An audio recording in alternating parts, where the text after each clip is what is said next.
श्री हित्र दास जी ने जो किशोरी जी के यहाँ लक्षण बताए हैं, ये सारे लक्षण ठाकुर जी के अंदर भी हैं, पर क्योंकि अधिष्ठाता होने के नाते, संचालन करता होने के नाते, जब व्यक्ति मुखिया बन जाता है तो उसको अपने कई स्वभावों पर कंट्रोल करना पड़ता है। दया पर कंट्रोल करना पड़ता है, कृपा पर कंट्रोल करना पड़ता है, प्रसन्नता पर कंट्रोल करना पड़ता है। आपके नीचे 100 लोग काम करते हैं तो आपको जानबूझ करके क्रोध करना पड़ता है, जानबूझ करके हंसी रोकनी पड़ती है, जानबूझ करके थोड़ा कृपा दया को नजरअंदाज करना पड़ता है। लेकिन ठाकुर जी मन में विचार करते हैं कि मैं इतना कंट्रोल नहीं कर सकता, मुझे कृपा करनी है, मुझे आनंदित होना है, मुझे प्रसन्न रहना है, मुझे प्रसन्न हंसना है, मुझे सदा नृत्य करते रहना है, पर जगत उत्थान के लिए मत छेड़ो भाई, मैं ज्यादा नहीं कर सकता कुछ।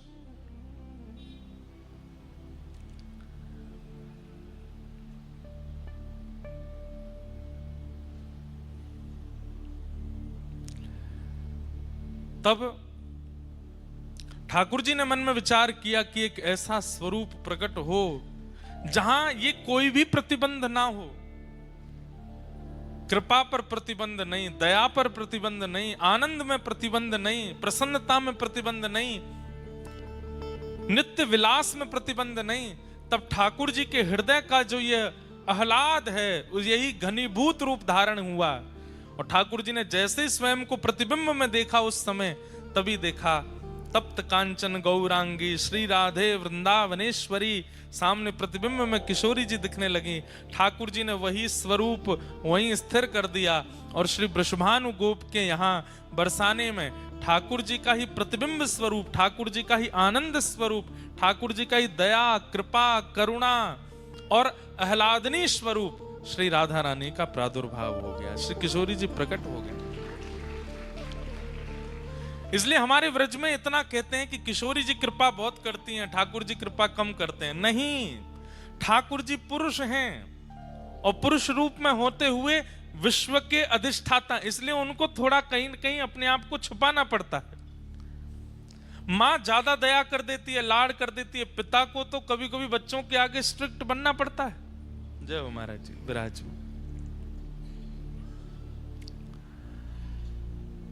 तो ठाकुर जी का वही घनीभूत स्वरूप श्री किशोरी जी के रूप में प्रकट हुआ। सब लोग इधर देखो, ध्यान से सुनो। किशोरी जी के रूप में प्रकट हुआ। अब किशोरी जी और ठाकुर जी मन में विचार करें, रसिक जनन को सुख देवे काजे, हम आप जैसे भक्तन को सुख देवे के काजे कुछ लीला संवरण होना चाहिए। तो जैसे ही किशोरी जी और ठाकुर जी ने विचार किया लीला संवरण का, इतने में ही किशोरी जी के श्री अंग से ही अष्ट सखियां प्रकट हो गईं, जिनमें श्री ललिता जी, विशाखा जी, तुंग विद्या, चंपक लता आदि आदि सखियां प्रकट हुई। बहुत ध्यान से सुनिए सब लोग। अब तब विचार हुआ कि ब्रह्मा की बनाई हुई सृष्टि में तो हम लीला करेंगे नहीं, सबको अधिकार थोड़ी है इस लीला के दर्शन का। ठाकुर जी की निकुंज रस, निवृत्त निकुंज रस की लीला का हम आप जैसे लोग दर्शन नहीं कर सकते। क्यों? क्योंकि हम लोग तुच्छ प्रेम को देखते हैं सिनेमाओं में जाकर के, ऐसे प्रेम का दर्शन करते हैं जो काम से प्रकट होता है, जो वासना से प्रकट होता है, जो शरीर इंद्रियों से प्रकट होता है। उस प्रेम को, वो प्रेम है नहीं, पर उस वासना के भोग वृत्ति को देखने के बाद अगर हम प्रिया प्रियतम की निकुंज लीला का अनुभव करना चाहते हैं तो फिर हमारे मन में कहीं ना कहीं दोष आ जाएगा। इसलिए किशोरी जी ने विचार किया, एक ऐसी पृष्ठभूमि हो जिसमें संसार के विकार प्रवेश ना कर सकें, वहां लीला हो। तब किशोरी जी के चित्त से श्री वृंदा महारानी प्रकट हुई। बोलो वृंदा महारानी की जय। वृंदा महारानी प्रकट हुई और उन्हीं वृंदा महारानी ने तुरंत किशोरी जी से प्रार्थना की, हे महारानी, सब लोग इधर देखो, यहां देख लो, लोग तो आते जाते रहेंगे, आप ये कथा सुन लो, सब जगह नहीं मिले ऐसी सुनवे को। वृंदा महारानी प्रकट हुई किशोरी जी के चित्त। अच्छा, ठाकुर जी और किशोरी जी जो विचार करते हैं वो प्रकट होता चला जाता है। ठाकुर जी विचार करें कि यहाँ सुंदर पर्वत श्रृंखला हो तो पर्वत प्रकट हो जाते हैं। ठाकुर जी सोचें कि यहाँ पे या वृक्ष में सेब लग जाए तो वो बबूल को वृक्ष हो, वहां में वो सेब लग जाएगा। ठाकुर जी की चिंतन से सब लीलाएं होती हैं। तो किशोरी जी ने विचार किया, ऐसी भूमि हो, ऐसा सघन वन हो जहां सबके प्रवेश का अधिकार ना हो और प्रिया प्रियतम सखियां सहचरियां नित्य विलास कर सकें। तब वृंदा महारानी प्रकट हुई और वृंदा महारानी ने कहा, हे श्यामाजू, मुझ पे कृपा करो, आप आज्ञा करें तो मैं दिव्य रूप धारण करके सघन वन बन जाऊं और जहां आप और श्री श्याम सुंदर दोनों लीला विहार करें। तब श्री नित्य गोलोक धाम में श्री वृंदा महारानी ही निकुंज वन के रूप में प्रकट हो गई, जहां प्रिया प्रियतम विहार करते हैं। जैसे ही ठाकुर जी को बैठवे को मन है जाए तो सुंदर सी एक शिला बन करके वृंदा महारानी आ जाती हैं, ठाकुर जी बैठ जाते हैं। ठाकुर जी को उन्हें गर्मी लगन लगे तो श्री वृंदा महारानी ही वहां पर आज्ञा करती हैं, बादल प्रकट हो जाते हैं, सुंदर शीतल वायु व्यार बहने लगती है। ठाकुर जी को धूप लगे तो श्री वृंदा महारानी निकुंज बन करके ठाकुर जी के सामने आ जाती हैं, प्रिया जी की सेवा में आती हैं। श्री प्रिया प्रियतम के नित्य विहार के लिए श्री वृंदा महारानी प्रकट हो गई और प्रकट होकर के भूमि रूप में, वायु रूप में, वृक्ष रूप में, वल्लरी रूप में, सब रूपों में वृंदा महारानी प्रकट हो गई। इसलिए हमारे वृंदावन की उपासना में श्री वृंदा यानी कि तुलसी देवी की उपासना प्रधान है, क्योंकि इनकी उपासना किए बिना निकुंज का अनुभव नहीं हो सकता। ये निकुंज है ही है, इनके भीतर ही ठाकुर जी रमण करते हैं। अब जब ठाकुर जी गोलोक धाम में हैं तब तो सब आनंद है, लेकिन अब ठाकुर जी को पृथ्वी पर आना है लीला संवरण करने के लिए। ठाकुर जी प्रकट कैसे होंगे, लीला बन गई। किशोरी जी प्रकट कैसे होंगी, लीला बन गई। सखियां प्रकट कैसे होंगी, सब लीला बन गई। लेकिन वृंदा महारानी कैसे प्रकट होंगी? ठाकुर जी बोले, सामान्य रूप से वृंदा महारानी प्रकट नहीं होंगी, क्योंकि वृंदा महारानी केवल प्रिया प्रियतम को सुख विलास देने के लिए नहीं, जन्म जन्मांतर कल्प कल्पांतरों के पापी जीवों के पाप को नष्ट करने के लिए भी श्री वृंदा महारानी होंगी। इसलिए इनका प्राकट्य भूमि पर सामान्य रूप से नहीं होना चाहिए, उसके लिए तो एक विशेष क्रिया होनी चाहिए, एक विशेष लीला होनी चाहिए। तो भूमि पर वृंदा महारानी कैसे आई, उसकी यह लीला है। और कथा प्रारंभ होती है, देवराज इंद्र एक बार बृहस्पति गुरु के साथ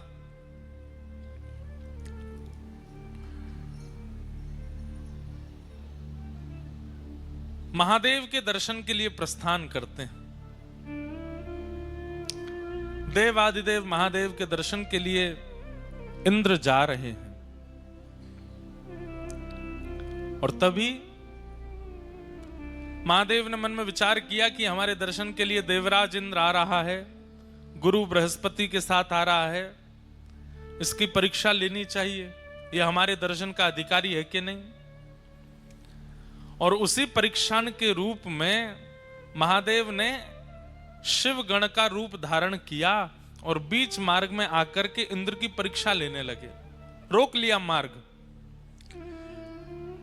देवराज हैं इंद्र, तो जा रहे हैं गुमान में कि हम तो देवताओं के राजा हैं, हमको कौन रोकेगा। तभी शिवगण के रूप में स्वयं शिवजी ही आए और आकर के मार्ग रोक दिया। बोले, कहां जा रहे हैं, कौन हैं आप अपना परिचय दीजिए। तो कई बार ऐसा होता है बंधुओं, बड़े लोगों से पूछ लें, बहुत प्रसिद्ध लोगों से अगर पूछ लेते हैं ना कि आप कौन हो, तो उनको बड़ी अपनी तौहीन लगती है।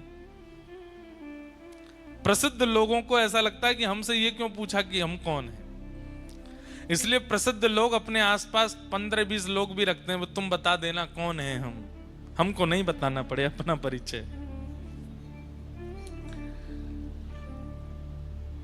बंधुओं, कभी आपसे कोई पूछ ले आप कौन हो, तो आप कैसे परिचय दो?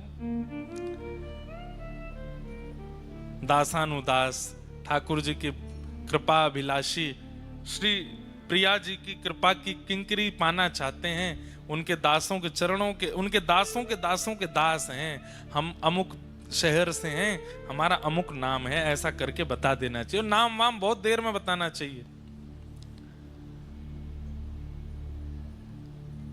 स्वयं का स्पष्ट परिचय नहीं देना चाहिए, और दें भी तो उसमें अत्यंत दैन्य के साथ देना चाहिए। दैन्य मतलब बहुत झुक करके, बहुत दीन बन करके अपना परिचय देना चाहिए। हम वो बात अलग है कि अब आप अमेरिका जा रहे हो, एम्बेसी में पूछ लिया जाए व्हाट्स योर नेम, अब आप वहां कहो दासानुदास कृपानु आदि आदि तो वहां तो स्थिति के अनुसार कोई राह चलता व्यक्ति पूछ ले, बस में बगल में बैठा व्यक्ति पूछ ले, फ्लाइट का व्यक्ति पूछ ले, ट्रेन में कोई पूछ ले, किसी नगर का कोई व्यक्ति पूछ ले, तो क्या अपना परिचय दो? बोले हम तो किशोरी जी के दास हैं।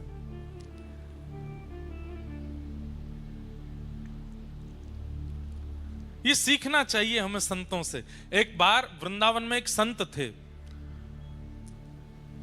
उस समय सोशल मीडिया नहीं था, फोन भी नहीं थे, उस समय की बात। उन संत का इतना प्रचार हो गया पूरे भारत में कि भैया वृंदावन में एक संत रहते हैं, अमुक नाम के संत हैं, और भैया उनका स्वभाव, उनका विचार, उनकी शैली, उनकी बोली, उनका रूप, उनकी कुटिया, उनकी सेवा सब देखने लायक है। ऐसा लगता है कि कोई साक्षात ठाकुर जी का परम भक्त हो।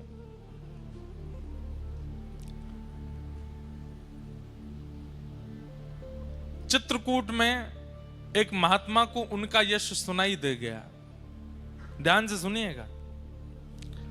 उस समय सोशल मीडिया आदि थे नहीं, गाड़ी बस भी नहीं थी, तांगे चलते थे, और दूर दूर से लोग बहुत मुश्किल से वृंदावन आ पाते थे। तो चित्रकूट में किसी संत ने उनकी जब महिमा सुनी तो उन्होंने मन में सोचा कि भाई प्राण कब तक तन में रहेंगे, उससे पहले वृंदावन जाके इन महापुरुष का दर्शन कर लेना चाहिए। चित्रकूट से निकले, महीनों चल करके वृंदावन आए। वृंदावन जैसे ही पहुंचे, बिहारी जी के दर्शन की, राधा रमण जी की, राधा वल्लभ जी के दर्शन की इच्छा बाद में थी, पहले उन महात्मा को देखना है, उनके दर्शन करने हैं। संभवतः हरे राम बाबा नाम था उनका, जो वृंदावन के महात्मा थे। तो जगह जगह पूछ रहे थे, भैया वो महात्मा जी कहाँ रहते? अच्छा, वो परिक्रमा मार्ग में चले जाओ, सीधे जाएंगे तो पानी घाट के बाद में यमुना जी के तट पे ही बाबा की कुटिया है। बोला अच्छा। चलते गए, अब पानी घाट पहुंच गए तो पानी घाट पर जाके पूछा, भैया वो बाबा की कुटिया कहाँ है, बाबा की कुटिया कहाँ है? पूछते पूछते एक महात्मा मिले उनको। उन महात्मा से उन्होंने पूछा, सब लोग इधर देखो, ध्यान से सुनो। बोले भैया वो वृंदावन के एक महात्मा, उनकी कुटिया कहाँ है? तो वृंदावन के वो महात्मा बोले, अच्छा उन बाबा के दर्शन करने? बोले हाँ, मैं अभी थोड़ी देर में वहीं जाने वाला हूं, उनके पास ही, आप चाहो तो मेरे साथ चल देना। बोले हाँ भैया, हम तो वैसे भी अपरिचित होंगे तो हमसे तो मिलेंगे भी नहीं, आपका परिचय होगा तो आपके माध्यम से हम मिल लेंगे। तो चित्रकूट के उन महात्मा को एक वृंदावन के महात्मा अपनी कुटिया में ले गए और ले जाके बोले, आप इतनी दूर से चल के आए, कुछ पाया नहीं होगा, भोजन कर लीजिए। हाँ भैया, थोड़ा सा कुछ पवा दो। तो बढ़िया सुंदर टिक्कर बनाए अपने हाथों से, और टिक्कर बना करके सब्जी दाल रोटी जो भी थी सब उनको पवाया। प्रसाद पाने के बाद वो चित्रकूट वाले महात्मा बोले, भैया अब हमारा पेट भर गया, अब चलें महात्मा के दर्शन कर लें। बोले अभी तो आपने इतना प्रसाद पाया है, थक गए होंगे, थोड़े पौड़ जाओ, आपके हाथ पैर दबा दूं। अरे नहीं नहीं, हमको नहीं पौड़ना, हमको तो उनके दर्शन करने। अरे 10-15 मिनट ने पौड़ जाओ। पौड़ जाओ मतलब नहीं, लेट जाओ। जबरदस्ती वो चित्रकूट के महात्मा को लिटा दिया। अब उनके पैर दबाने लगे, पैरों में घी की मालिश करें, कभी उनको पंखा जलें, उनके शरीर पर इत्र लगावें, हाथ दबावें, कमर दबावें, कोठा दबावें। वो चित्रकूट के महात्मा तो इतने आनंद में आ गए, सो गए। 20-25 मिनट, आधा घंटा के लिए नींद लग गई। जब आंख खुली तो कोई और महात्मा वहां खड़े थे, वो नहीं थे जो पहले से वहां थे, तो कोई और महात्मा वहां खड़े थे। तो खड़े हुए, अरे भैया वो कहाँ है बाबा जिनकी कुटिया है? बोले वो ठाकुर जी की सेवा में गए अंदर। अरे भैया हमको इतना पवा दिया, फिर सुला दिया, हम तो चित्रकूट से आए थे हरिराम बाबा का दर्शन करने के लिए, सुबह से व्याकुल, पर ये महात्मा जी देखो इतना बढ़िया प्रसाद पवाया, जबरदस्ती सुबह के मेरे हाथ पांव ऐसे बढ़िया दबाए कि मैं सो ही गया। तो दूसरा महात्मा हंसने लगा, बोले आप जिनकी कुटिया में बैठे हैं और जिनके हाथ से प्रसाद पाए, जिनके हाथ से सेवा कराएं, यही हरिराम बाबा हैं। ये इतनी देर से जो आपकी सेवा कर रहे हैं, ये वही महात्मा हैं जिनके दर्शन को आप आए हो। तो चित्रकूट के महात्मा इतने व्याकुल हो गए, चरणों में गिर गए। बोले बाबा हमने आपसे पूछा हरिराम बाबा के यहाँ जाना है, तो आप बोले कि हम भी वहीं जाएंगे, आ जाओ कुटिया में चलो। क्यों किया आपने ये सब? बोले मैं उसी समय बता देता कि मैं ही हरिराम बाबा हूं, तो पता लगने के बाद अब आप मेरे चरणों में हो, पता लगने से पहले मैं आपके चरणों में था, आपके चरण दबाने का, आपको प्रसाद पवाने का, आपकी सेवा करने का ये अवसर मुझे कैसे मिलता? इसलिए मैंने अपना परिचय नहीं दिया। चित्रकूट के महात्मा बोले जितना मैंने सुना था, जैसा मैंने अनुभव किया था, वो प्रैक्टिकली मैंने देख लिया कि आप कितने ऊंचे महात्मा, आपकी स्थिति क्या।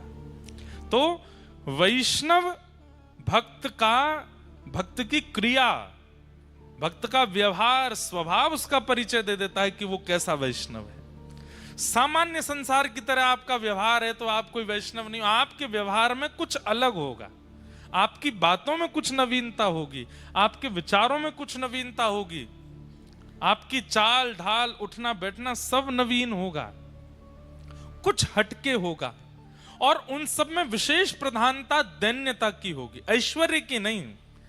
ऐश्वर्य की प्रधानता संसारी जीव में होती है, पर दैन्यता की प्रधानता भक्त जीव में होती है। उसके दीनता दिखेगी आपको उसके व्यवहार में।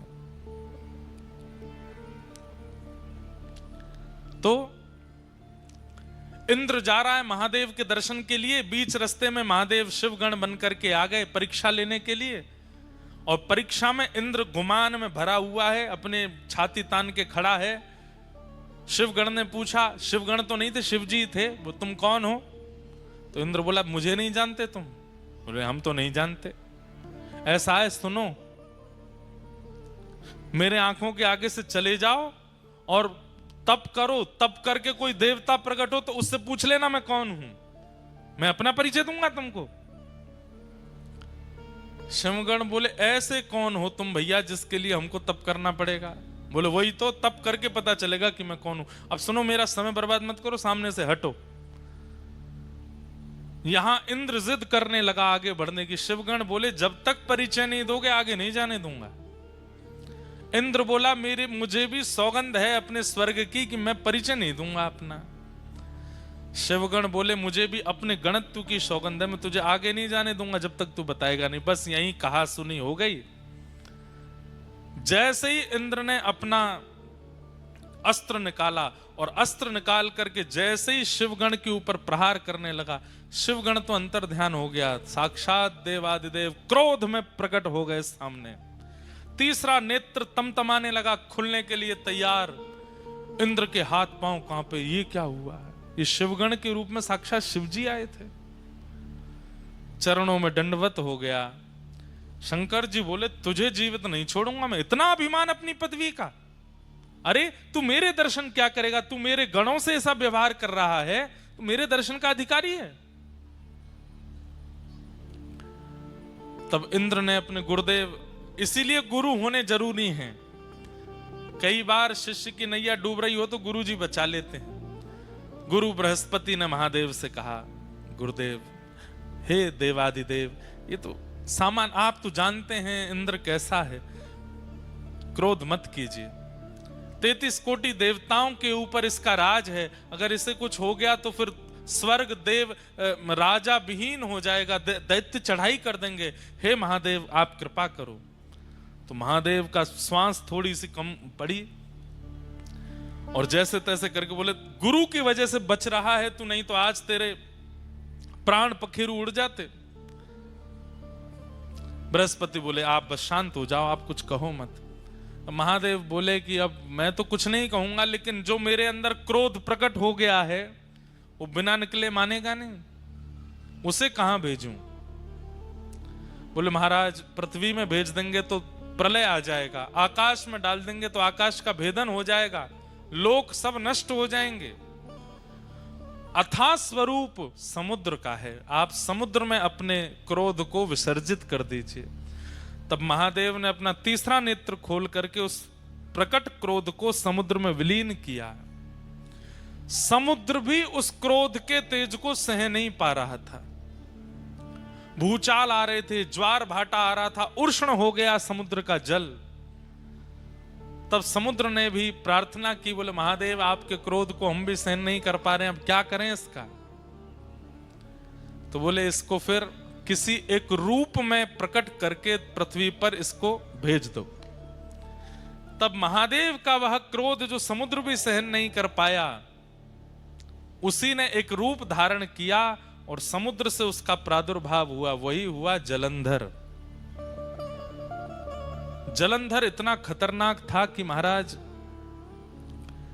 देवता दैत्य सब थरथर कांपते थे उससे। महादेव का क्रोध है। जलंधर का विवाह हुआ वृंदा नाम की कन्या से। जलंधर वैसे ही इतना शक्तिशाली था, लेकिन वृंदा जैसी पतिव्रता पत्नी प्राप्त होने के कारण जलंधर का तेज, जलंधर का ऐश्वर्य, जलंधर का साम्राज्य और ज्यादा प्रगाढ़ होता चला गया। पतिव्रता नारी है वृंदा,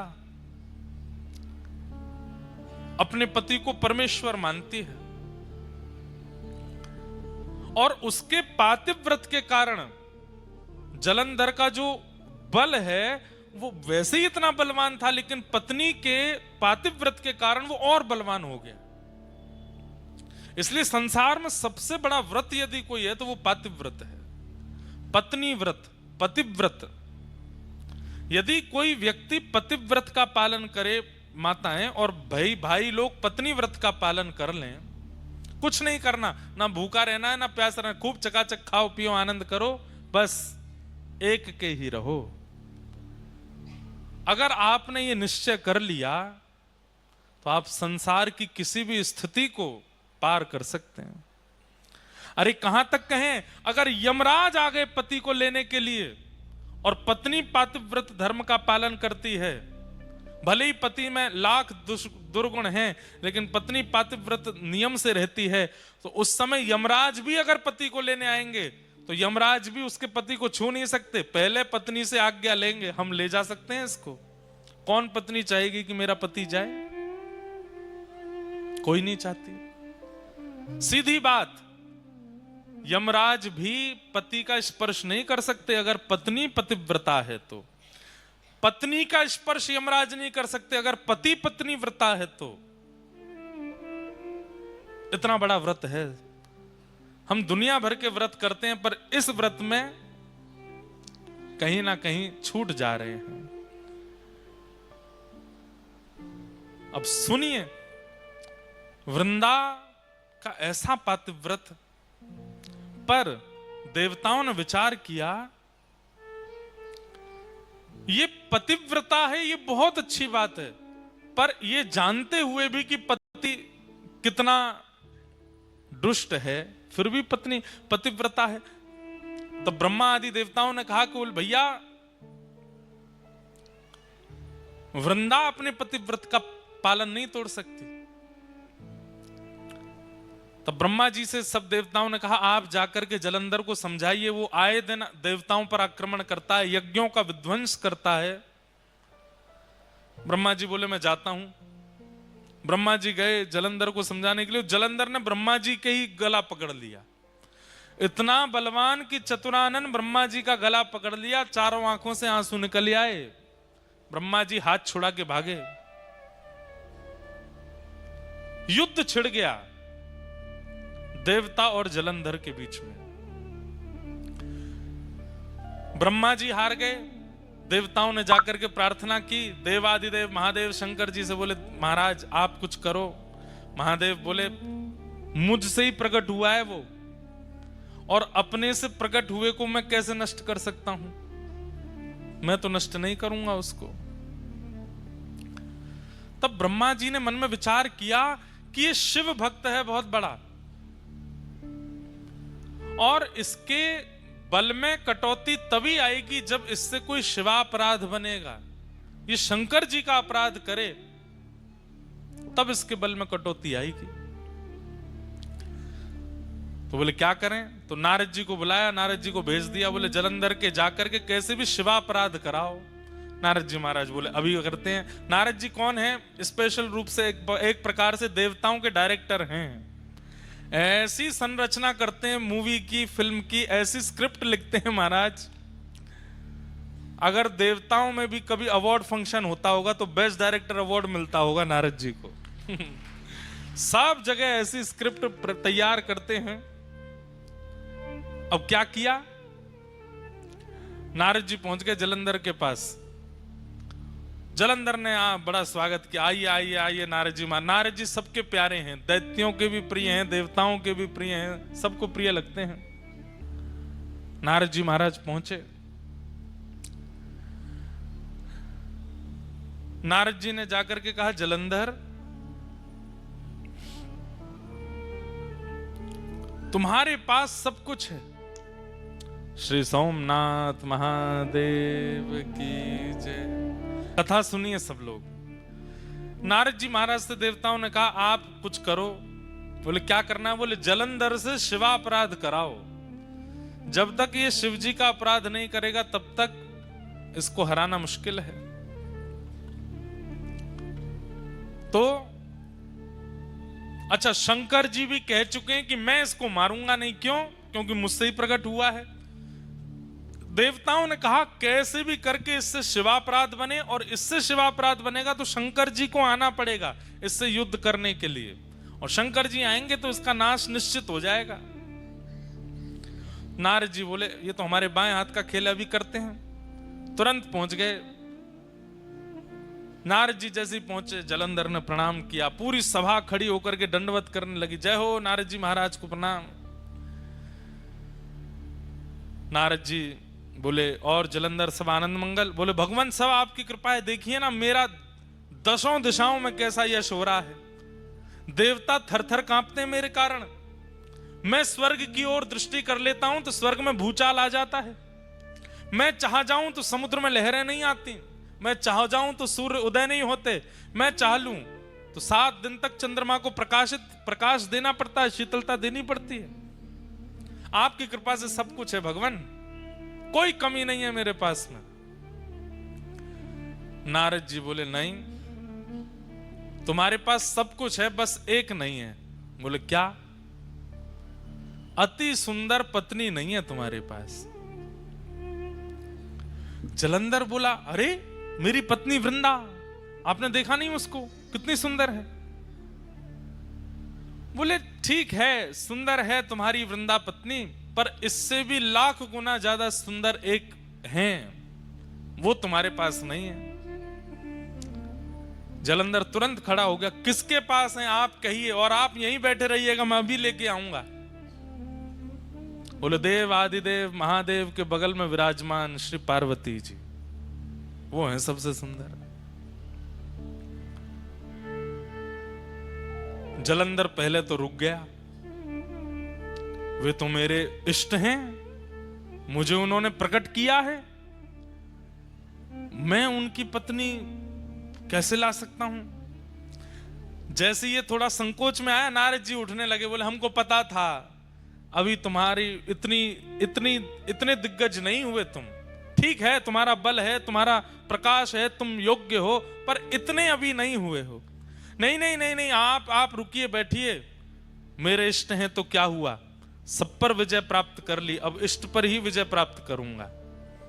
और तुरंत महाराज अपनी तलवार सेना लेकर के सीधा, सबसे पहले तो उसने शुंभ निशुंभ को भेजा, जाओ जाकर के महादेव से कह दो मैं उनकी बड़ी प्रार्थना करता हूं, मैं उनको बहुत मानता हूं, मुझे युद्ध नहीं करना, वे मेरे राजी राजी अपनी पत्नी मुझे हवाले कर दें, मैं युद्ध नहीं करूंगा। शुंभ निशुंभ गए, प्रतीक्षा करता रहा, 5 हो गए, पूछा, बोले भैया कहां है हमारे वो दोनों गण गए थे? तो बोले वो लौट के ही नहीं आए, महादेव ने मार दिया उनको। अच्छा, इसका मतलब ये भयभीत नहीं है मेरे प्रकोप से, मेरे बल से, मुझे बताना पड़ेगा। और तुरंत महादेव पर भी चढ़ाई कर दी, युद्ध करने लगा, महादेव से युद्ध करने लगा। है तो स्वयं महादेव का ही तेज, महादेव का ही क्रोध। अब यहां महादेव के अंदर भी क्रोध है, और वह क्रोध किससे लड़ रहा है? अपने ही उतने ही बलशाली क्रोध से लड़ रहा है। जितना बल, जितना पराक्रम, जितना तेज, जितना योग्य महादेव का क्रोध है, उतना ही योग्य तो वह भी है, क्योंकि वो वही तो है जिससे वो लड़ रहे हैं। महादेव लड़ते लड़ते बोले भैया ये हमारा क्रोध ही तो है, दोनों 100 नंबर के ही हैं, हमारे अंदर जो क्रोध है और ये वही एक ही बात है, ये 1% भी कम हो तो इससे युद्ध किया जाए, ये पूर्ण परिपूर्ण वही है जो मेरे अंदर क्रोध है। तब सब देवता बोले अब तो एक ही उपाय है। बोले क्या? नारायण के पास चलो। तब शंख चक्र गदा पद्मधारी नारायण के पास गए और कहा भगवान अब आपको युद्ध भूमि में आना पड़ेगा, आप ही इसका नाश कर सकते हो, ब्रह्मा जी भी कर चुके, महादेव तो कर ही रहे हैं, अब आप और आओ। नारायण बोले अभी आते। शंख चक्र गदा पद्म धारण करके चतुर्भुज रूपधारी जैसे ही नारायण प्रकट हुए, जलंधर ने जैसे ही नारायण भगवान का दर्शन किया, तुरंत अस्त्र शस्त्र छोड़ दिए, चरणों में गिर गया, बोले जय हो जीजा जी प्रणाम। भगवान बोले ये क्या बोला? अब हमारे ठाकुर जी तो बड़े करुणा अवतार हैं, जैसे ही जीजा जी कहा ठाकुर जी ने तो अस्त्र शस्त्र अंतर ध्यान कर दिए। बोले भैया सब देवताओं क्षमा करो। बोले क्यों? साले साहब हैं हमारे। पर स्वयं भगवान ही बोले ए जलंधर तू हमको जीजा बोला क्यों, पहले ये तो बता। अरे महादेव का जब क्रोध प्रकट हुआ इंद्र के ऊपर, और जब वह क्रोध इंद्र पर ना डाल पाए तो कहां भेजा उस क्रोध को? बोले समुद्र में। और आपकी पत्नी लक्ष्मी जी कहां से प्रकट हुई है? बोले समुद्र से। तो इस नाते में भैया हुआ ना उनका, आप मेरे जीजाजी हो गए। नारायण भगवान बोले भाई बढ़िया संबंध निकाला। देवताओं से कहा भैया आई एम सॉरी, अब इसको नहीं मारेंगे हम, ये तो हमारा साला है। अच्छा उसने जीजाजी कहकर के प्रणाम जो किया तो लक्ष्मी भी प्रकट हो गई। अरे मेरे भैया, देवता तो बड़े भयभीत हो गए, बोले कि भाई अब क्या होगा। तुरंत ले गए नारायण भगवान को अपने घर में जाकर के स्थापित कर दिया। जलंधर ने पत्नी से कहा देवी तुम नित्य मेरी आराधना करती हो, अपना पातिव्रत धर्म का पालन करती हो, अब उसमें इनकी भी आराधना करो। अब जलंधर की स्थिति हो गई, वो और ज्यादा बलशाली हो गया। क्यों? नारायण कृपा हो गई उसके ऊपर। सब देवता बोले भैया सब प्रकार के तरीके अपना लिए, कोई काम नहीं आया। तब देवताओं ने भगवान की स्तुति गाई और कहा भगवान अगर इसका नाश नहीं हुआ तो पृथ्वी नष्ट हो जाएगी कुछ दिनों में। पृथ्वी नष्ट नहीं, आप विचार कीजिए, जो अपने इष्ट अपने प्रकटकर्ता महादेव से युद्ध करने के लिए खड़ा हो सकता है, कल को वो आपसे युद्ध नहीं करेगा। अरे इसका बल जितना बढ़ता चला जाएगा, ये उतना ही अपने आप को श्रेष्ठ मानता हुआ सब पर हावी हो जाएगा, और एक दिन भगवान पदवी प्राप्त करने के लिए भी कुछ भी कर बैठेगा।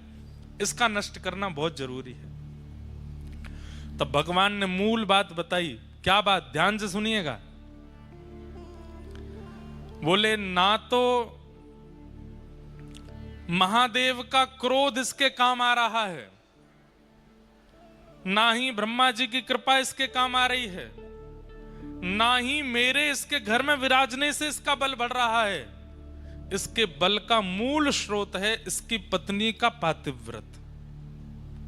देवताओं को भगवान ने समझा दिया, बोले कितना बड़ा व्रत है पातिव्रत।